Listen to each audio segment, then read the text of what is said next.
Giêsu lo hin na dòng Giêsu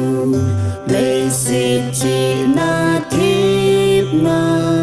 ai bị dòng Giêsu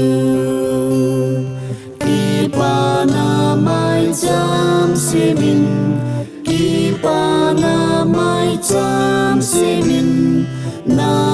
angai kahung kulun kathangvah na sang tên Kakipah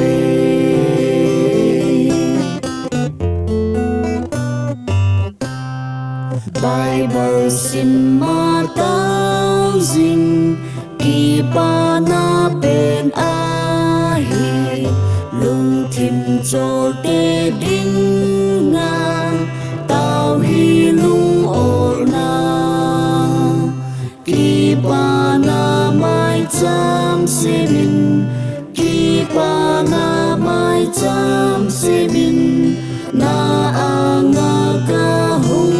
kulun kathangvah na sang tên Kakipah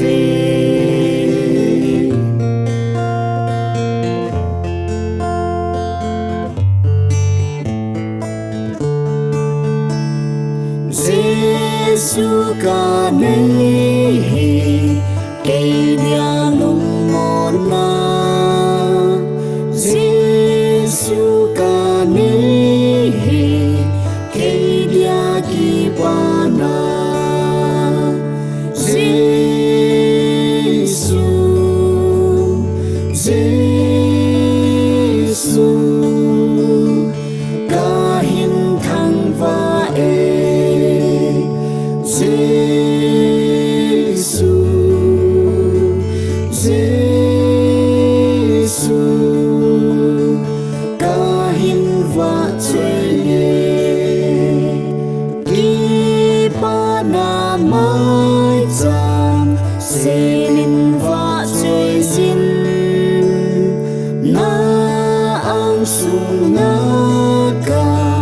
kunun kahou về Giêsu